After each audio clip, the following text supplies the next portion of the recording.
Jika kalian berpikir video ini banyak editing dan juga efek spesial seperti editor profesional, langsung skip aja video ini karena ini video hanya mendengarkan saya ngobrol di atas sofa. Ya.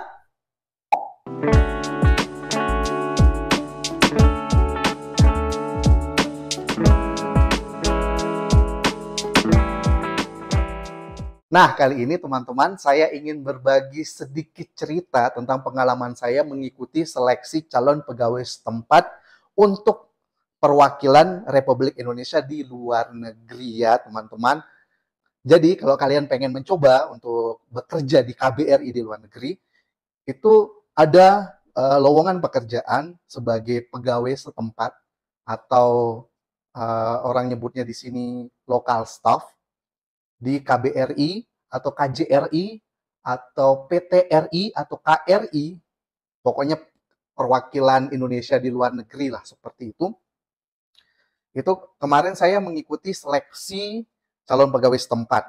Nah, buat kalian yang penasaran apa syaratnya, kemudian bagaimana cara mengikutinya, kalian bisa langsung ketik di sini cps.kemlu.go.id. Jadi ini adalah link resmi dari Kementerian Luar Negeri untuk mencari pegawai setempat atau lokal staff yang akan bekerja di perwakilan Indonesia di luar negeri.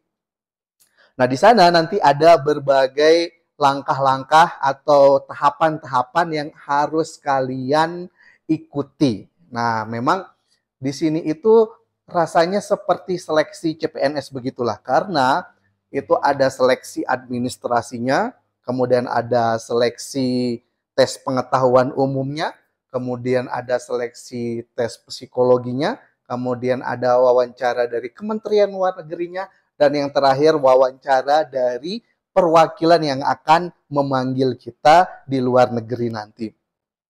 Nah, untuk seleksi administrasi, kalian bisa melihat di sini ada lumayan banyak syarat-syarat yang harus dipenuhi ya teman-teman. Di antaranya itu kalau yang umum-umum sih sama saja, seperti misal KTP, kemudian CV, dan lain-lain lah. Itu persyaratan yang sangat biasa dalam melamar pekerjaan. Nah, yang menurut saya di sini agak spesifik dibutuhkan adalah yang pertama itu kalian harus punya SIM A, ya. Karena perwakilan, karena pegawai setempat nanti itu harus siap bisa mengendarai mobil. Ya, jadi SIM A ini adalah salah satu syarat mutlak, salah satu syarat wajib yang dimiliki untuk bisa lulus seleksi administrasinya. Nah, selain SIM A, kalian juga akan disuruh membuat video bahwa kalian sedang menyetir mobil. Ya, jadi memang harus ada nih teman yang memvideokan gitu. Jadi di setir, terus ada teman. Nah, kebetulan waktu itu istri saya yang memvideokan saya sedang menyetir mobil. Jadi nyetirnya itu nggak perlu panjang-panjang, paling 30 atau 1 menit aja, lalu kalian harus upload di YouTube, dan kemudian linknya yang akan ditaruh nanti di persyaratan pendaftarannya. Nah, saya nggak tahu apakah ke depan akan ada persyaratan seperti itu lagi, yang jelas sampai tahun 2023 ini itu menjadi persyaratan wajibnya. Kemudian yang kedua, yang persyaratan yang menurut saya tidak ada di semua lowongan pekerjaan adalah wajib memiliki TOEFL, ya. Wajib memiliki TOEFL bahasa Inggris.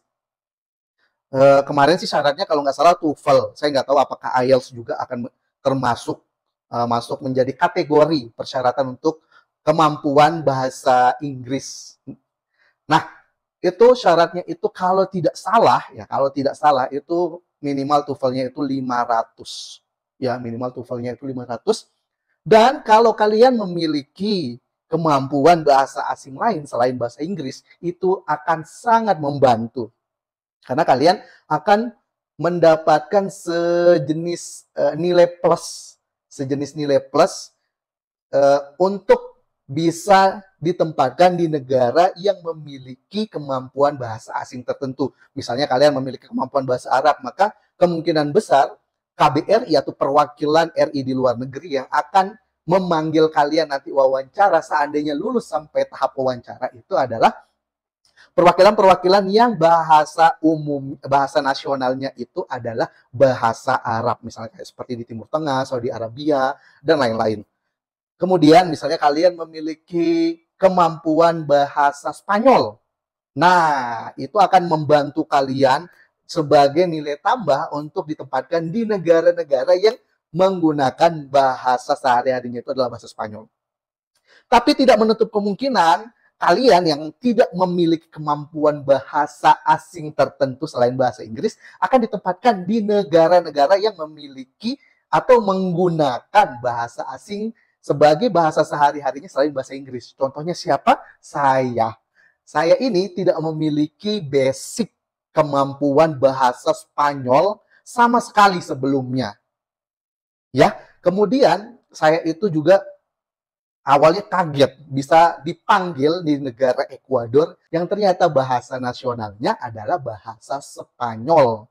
Dan mau tidak mau saya harus belajar dari awal. Dan sekarang saya sangat-sangat sedang belajar dan sedang berusaha untuk bisa berbahasa Spanyol.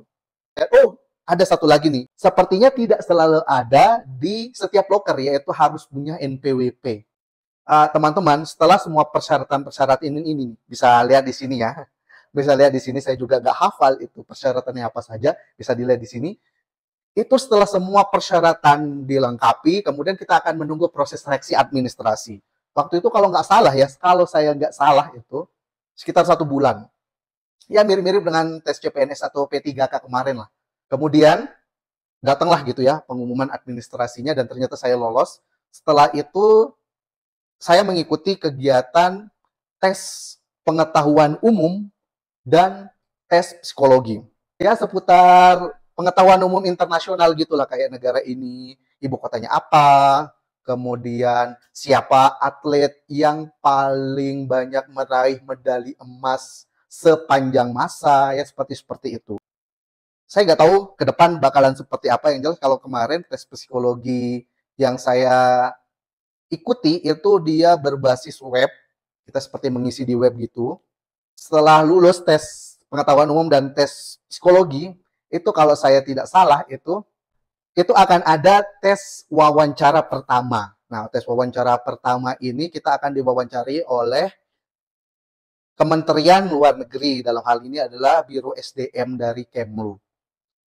Nah, di sana saya nggak tahu teman-teman yang lain itu wawancaranya ada yang pakai bahasa Inggris atau ada yang pakai bahasa asing tertentu. Tapi yang jelas ketika yang saya dapatkan itu adalah wawancaranya dalam bahasa Indonesia. Walaupun disuruh perkenalkan dirinya dalam bahasa Inggris.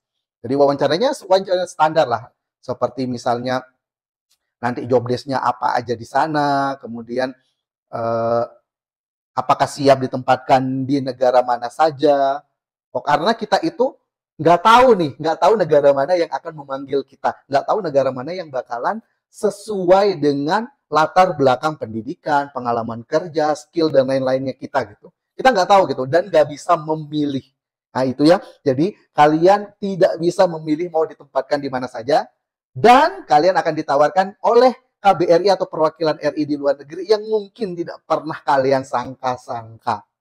Nah, kemarin itu kalau saya tidak hilap itu dari berapa ribu gitu orang itu yang lulus sampai tahap seleksi kedua, maksudnya dalam hal ini pool talent kita nyebutnya itu adalah sekitar 150 orang. Jadi dari ribuan orang itu ada sekitar 150 orang yang akan ditempatkan di 121 perwakilan RI di luar negeri. Seperti itu. Jadi setelah lolos, ternyata saya itu setelah beberapa bulan gitu ya, pokoknya dari seleksi administrasi itu sebulan, kemudian dari seleksi pengetahuan umum dan psikologi itu juga kurang lebih sebulan, kemudian seleksi wawancaranya itu sebulan juga. Akhirnya setelah pengumuman, kita langsung diberikan nih daftar orang yang lulus gitu, sekitar 150-an, yang akan ditempatkan di 121 perwakilan. Nah, kita nggak bakalan tahu nih kapan orang perwakilan akan mengabari kita. Ada yang setelah 2 minggu, 2 minggu seleksi wawancara pertama itu langsung dihubungi. Ada yang sebulan, ada yang sebulan setengah, seperti itu. Saya itu dihubungi oleh salah seorang home staff dari KBRI Quito di Ekuador. Ya, jadi beliau memperkenalkan diri bla bla bla bla bla bla, dan itu saya sangat kaget banget karena saya sama sekali tidak menduga, tidak pernah terbersit di benak saya yang bakalan manggil itu adalah dari belahan bumi sebelah, yang beda waktunya itu sampai 12 jam. Yang bahasa nasionalnya itu adalah bahasa Spanyol. Janjian bisa wawancara di hari apa, tanggal berapa, jam berapa. Wawancara bersama KBRI Quito waktu itu, saya dapat wawancaranya bersama Kanselerai, ada bagian keuangannya, ada bagian ekonominya, dan juga Pak Dubesnya. Nah, saya wawancara sama Pak Dubes juga, jadi berempat waktu itu yang wawancara saya. Wawancara dengan KBR ini mereka lebih menggali tentang personalnya kita, tentang bagaimana pengalamannya kita, pandangannya kita, kemudian apakah kita akan siap meninggalkan Indonesia, karena kita kontraknya itu akan 2 tahun dan kemungkinan selama 2 tahun itu kita nggak pulang. Walaupun di kontraknya itu selama 2 tahun kita dapat jatah cuti seperti layaknya PNS. Nah, jadi statusnya kita ini benar-benar akan menjadi pegawai pemerintah yang kontrak, ya. Jadi pegawai, kita juga nanti akan dapat paspornya itu adalah paspor dinas, bukan paspor biasa. Seperti itu. Nah, setelah itu saya kayaknya seminggu setelah wawancara dengan KBRI itu dikabarkan apakah siap untuk ditempatkan di KBRI Quito, Ekuador. Dan saya itu kaget banget dan saya nggak jangka gitu bakalan ke Ekuador, karena bagi saya kan lucu sekali kosakata negara-negara yang nggak pernah kita datengin, ya misalnya jalan-jalan ke Yugoslavia kan lucu tuh, 12 jam perbedaan waktu, 42 jam perjalanan, 2 hari perjalanan. Bahkan karena kita ini kalau dari timur ke barat, jadi kita itu memang waktu tempuhnya itu sedikit. Padahal perjalanan itu sangat panjang. Tapi kalau kita balik nih dari Ekuador ke Indonesia, itu sampai 3 hari loh. Nah, bagi teman-teman yang mungkin ingin bertanya seputar seleksi CPS, bisa langsung komen saja. Semoga saya bisa membantu. Itu saja video kita pada pagi hari ini. Jangan lupa like, comment, share video ini jika ini menurut kalian sangat bermanfaat bagi kalian. Assalamualaikum.